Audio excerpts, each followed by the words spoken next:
दुनिया एक बार फिर युद्ध की दहलीज पर खड़ी है। अमेरिका की नौसेना ईरान की सरहदों की ओर बढ़ रही है।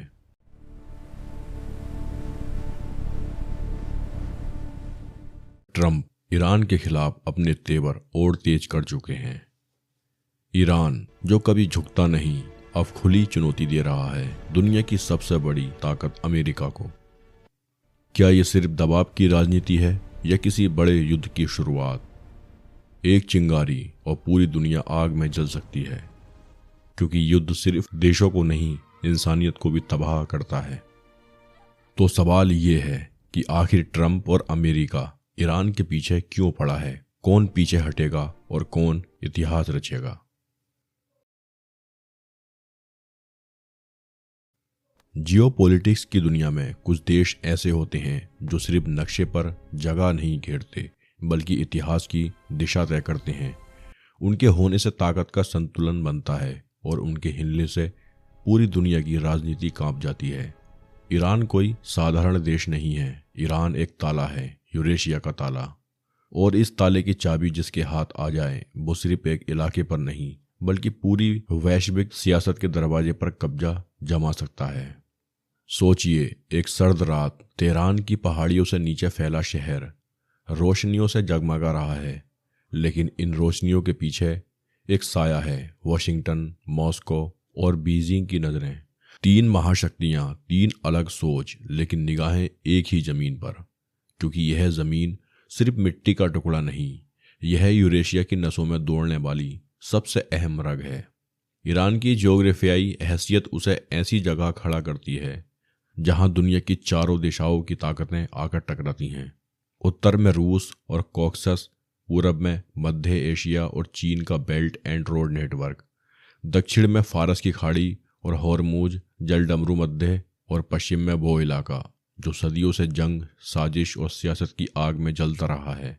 यही वजह है कि ईरान सिर्फ एक देश नहीं, ईरान एक चौराहा है जहां से रास्ते भी गुजरते हैं और दुनिया की तकदीरें भी। इतिहास गवाह है, जब जब किसी ताकत ने यूरेशिया पर पकड़ बनाने की कोशिश की, उसे ईरान से टकराना ही पड़ा। फारसी साम्राज्य, रोमन दुनिया, ब्रिटिश एम्पायर और अब की मल्टीपोलर दुनिया, ईरान हमेशा उस जगह खड़ा रहा जहां ताकतें आकर अटक जाती हैं। आज जब दुनिया फिर से नए ब्लॉक्स में बंट रही है, ईरान की अहमियत कई गुना बढ़ चुकी है। रूस, चीन और अमेरिका, तीनों के लिए ईरान के मायने अलग हैं, और इन्हीं अलग अलग मायनों में छुपी है असली कहानी। सबसे पहले रूस। यूक्रेन युद्ध के बाद रूस पर पाबंदियों का तूफान टूट पड़ा। बैंकिंग सिस्टम से बाहर, लॉजिस्टिक रास्ते बंद, हथियारों की सप्लाई मुश्किल और यूरोप की तरफ से घेराबंदी।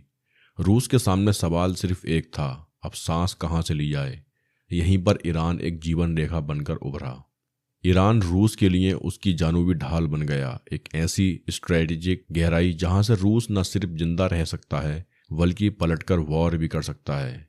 ईरान ने रूस को दिया ड्रोन टेक्नोलॉजी, हथियारों में सहयोग और सबसे अहम, एक दक्षिणी लॉजिस्टिक कॉरिडोर। कैस्पियन सागर से लेकर फारस की खाड़ी तक फैला एक रास्ता जो रूस को यूरोपीय घेराबंदी से बाहर निकलता है। रूस समझ चुका है ईरान के बिना उसकी यूरेशियाई ताकत अधूरी है। ईरान रूस के लिए सिर्फ साझेदार नहीं, बल्कि उसकी सांस लेने की नली बन चुका है।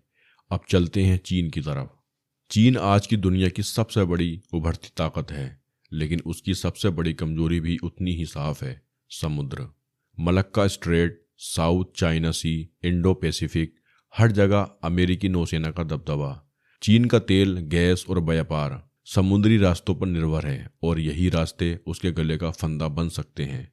चीन को चाहिए था एक जमीनी रास्ता, एक ऐसा रास्ता जो समुद्री जाल से आज़ाद हो, और यही ईरान गेम चेंजर बन जाता है।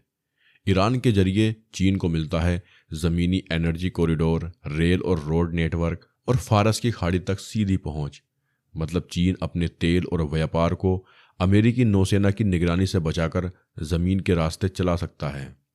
ईरान चीन के लिए सिर्फ एक दोस्त नहीं, समुद्री फंदे से निकलने की चाबी है। अब आते हैं अमेरिका पर। अमेरिका की परेशानी ईरान से नहीं है, परेशानी उस रोल से है जो ईरान निभा सकता है। अमेरिकी ताकत तीन स्तंभों पर टिकी है, समुद्रों पर कंट्रोल, एनर्जी रूट्स पर पकड़ और डॉलर सिस्टम की बादशाहत। ईरान इन तीनों को चुनौती देता है। होर्मुज जलडमरू मध्य दुनिया की एनर्जी लाइफलाइन, यहीं से दुनिया का बड़ा हिस्सा तेल और गैस लेकर गुजरता है और इस पर ईरान का असर है, यानी ईरान के हाथ में। सिर्फ एक जलडमरू मध्य नहीं बल्कि पूरी वैश्विक अर्थव्यवस्था की नस है। इसलिए ईरान पर पाबंदियां सिर्फ सजा नहीं है, यह उस मल्टीपोलर सिस्टम को रोकने की कोशिश है जो ईरान के इर्द गिर्द बन रहा है। कभी न्यूक्लियर का बहाना, कभी मानवाधिकार का मुद्दा, कभी आतंकवाद का इल्जाम। असल डर ईरान से नहीं, डर उस रास्ते से है जो ईरान खोल सकता है।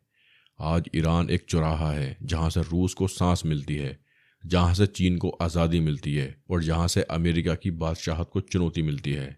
अगर यूरेशिया एक तिजोरी है तो ईरान उसका ताला है और आने वाले सालों में यही ताला तय करेगा दुनिया यूनिपोलर रहेगी या पूरी तरह मल्टीपोलर बनेगी। क्योंकि अब जंग हथियारों की नहीं, रास्तों की है, कॉरिडोर्स की है, एनर्जी की नसों पर कब्जे की है और इस जंग के ठीक बीचों बीच ईरान खड़ा है।